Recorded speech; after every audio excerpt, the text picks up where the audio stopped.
Bienvenidos a esta clase virtual sobre el potencial Z. Comenzaremos desde lo básico para que todos lo puedan entender sin necesidad de grandes conocimientos en la materia. Bueno, comencemos. Primero hablaremos sobre la electroquinética y el comportamiento de los coloides. Los coloides están en todas partes y la medición del potencial Z puede ser utilizado para su conocimiento y control. Entre ellos pueden incluirse complejos sistemas biológicos como la sangre o sistemas funcionales como las pinturas. Los sistemas coloidales pueden ser tan espesos como una pasta, tipo cemento, o tan diluidos como las que enturbian las aguas de los lagos. El agua, la leche, el vino, el barro, las tinturas, la tinta, el papel y algunos productos farmacéuticos son buenos ejemplos de sistemas coloidales. Las suspensiones coloidales son comúnmente acuosas, aunque también pueden ser utilizadas suspensiones no acuosas. En cada caso las propiedades físicas y cualidades de las suspensiones están fuertemente afectadas por las propiedades de los coloides. Podremos cambiar las características de una suspensión al comprender las interacciones de un coloide individual con otro. En ocasiones buscamos maximizar las fuerzas repulsivas entre ellos, para así producir suspensiones estables. Las repulsiones mutuas entre partículas adyacentes impiden la unión de grandes y rápidas sedimentaciones de aglomerados. En los tratamientos de purificación de agua se debe, por el contrario, minimizar las fuerzas de repulsión entre las partículas que las enturbian, para que así se formen grandes aglomerados que sedimenten y filtren fácilmente. Por su tamaño microscópico, las fuerzas de unión en la superficie del coloide y el líquido son las que determinan su comportamiento. Uno de los mayores efectos de la superficie son los fenómenos electroquinéticos. Cada coloide contiene una carga eléctrica que suele ser de naturaleza negativa, aunque también puede ser positiva. Estas cargas producen fuerzas de repulsión electrostática entre los coloides vecinos. Si la carga es suficientemente elevada, los coloides permanecen discretos, dispersos y en suspensión. Reduciendo o eliminando estas cargas se obtiene el efecto opuesto y los coloides se aglomeran y sedimentan fuera de la suspensión. La doble capa. Se usa el modelo de la doble capa para visualizar la atmósfera iónico en la proximidad del coloide cargado y para explicar cómo actúan las fuerzas eléctricas de repulsión. Es posible entender este modelo como una secuencia de etapas que ocurren alrededor de un solo coloide negativo, si los iones que neutralizan sus cargas son repentinamente sacados. Veamos primero el efecto del coloide sobre el ion positivo llamado contraion en la solución. Inicialmente, la atracción del coloide negativo hace que algunos iones positivos formen una rígida capa adyacente alrededor de la superficie del coloide. Esta capa de contraiones es conocida como la capa de Stern.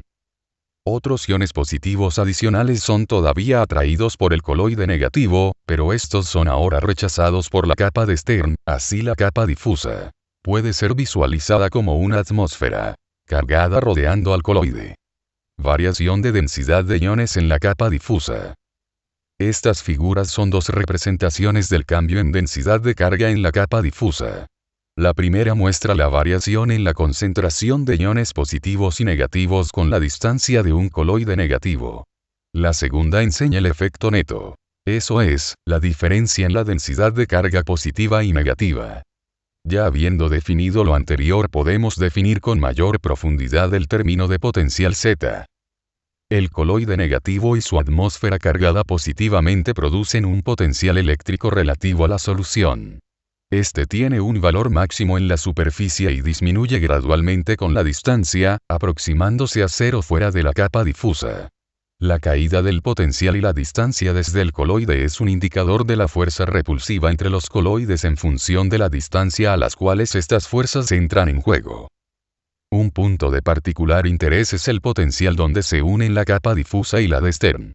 Este potencial es conocido como el potencial Z, el cual es importante porque puede ser medido de una manera muy simple, mientras que la carga de la superficie y su potencial no pueden medirse. El potencial Z puede ser una manera efectiva de controlar el comportamiento del coloide puesto que indica cambios en el potencial de la superficie y en las fuerzas de repulsión entre los coloides. El balance de repulsión y atracción. La teoría del Bohr, llamada así por Verhagen, Landau, Verwey y Overbeek, es la clásica explicación de los coloides en suspensión. Esta se basa en el equilibrio entre las fuerzas opuestas de repulsión electrostática y atracción tipo Van der Waals y explica por qué algunos coloides se aglomeran mientras que otros no lo hacen. La repulsión electrostática llega a ser importante cuando los coloides se aproximan y la doble capa comienza a interferir. Se requiere energía para sobrepasar esta repulsión y forzar la unión entre las partículas. Esta energía aumenta fuertemente cuando las partículas se acercan. Se usa una curva de repulsión electrostática para indicar la cantidad de energía que hay que vencer para que las partículas puedan ser forzadas a juntarse. Esta energía llega a un valor máximo cuando las partículas están casi juntas y disminuye a cero fuera de la doble capa. Su valor máximo está relacionado con el potencial de la superficie. La atracción de Van der Waals entre los coloides es ciertamente el resultado de las fuerzas entre las moléculas individuales de cada coloide. El efecto es aditivo. O sea, una molécula del primer coloide experimenta la atracción de Van der Waals de cada molécula del segundo coloide. Esto se repite. La teoría del Bohr explica la tendencia de los coloides a aglomerarse o permanecer separados. Para cada molécula del primer coloide y la fuerza total corresponde a la suma de todas ellas. Se usa una curva de energía de atracción para indicar la variación en las fuerzas de Van der Waals con la distribución entre las partículas. Efecto de tipo y concentración de electrolitos. Electrolitos simples e inorgánicos pueden tener un efecto significativo en el potencial Z. El efecto frecuentemente depende de la valencia relativa de los iones y de su concentración. La valencia relativa también puede considerarse como el tipo de electrolito, el cual se entiende como la razón estequiométrica entre el catión y el anión. En este ejemplo, el potencial Z de una suspensión diluida de sílice coloidal fue modificada al añadir diferentes electrolitos. Cloruro de aluminio es un electrolito 3,1 y sus cationes trivalentes fácilmente desplazan el potencial Z hacia cero. Contrasta esto con el efecto de sulfato de potasio, un electrolito 1,2. Al principio, el potencial Z decrece hasta que se alcanza una meseta cerca de 50 miligramos por litro. Alrededor de 500 miligramos por litro, el potencial Z empieza a subir porque los iones comprimen la doble capa. Aplicaciones del potencial Z. Pinturas. Los pigmentos de las pinturas deben estar muy bien dispersos, para obtener una pintura de buena calidad. Si los pigmentos se aglomeran, entonces la pintura parecerá tener grandes partículas de pigmentos y la calidad del color disminuye. El brillo y la textura también son afectados por el grado de dispersión de las partículas en la pintura.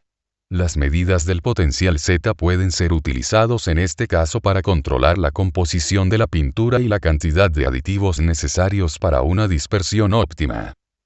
La coagulación del agua y desagüe.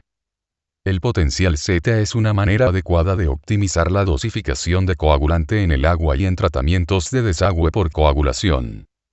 Los sólidos suspendidos más difíciles de remover son los coloides. Por su diminuto tamaño, ellos escapan fácilmente tanto a la sedimentación como a la filtración. Arcillas y cerámicas. La doble capa eléctrica de partículas de arcillas tiene un efecto significante sobre sus características: sedimentación, floculación y viscosidad. Además de las cerámicas, las arcillas son parte esencial de los papeles, perforación de pozos, pegamentos, ungüentos, gomas y plásticos sintéticos. La mayoría de estos sistemas son dispersiones de arcillas en agua y otros líquidos.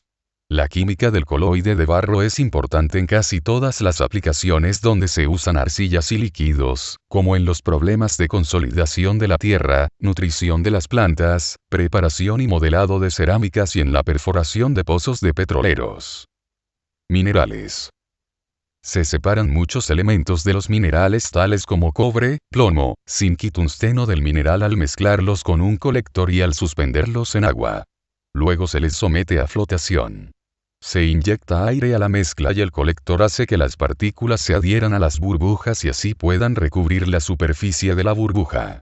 La eficiencia de este proceso depende del grado de absorción entre el colector y el mineral, el cual puede ser controlado por el potencial Z de las partículas.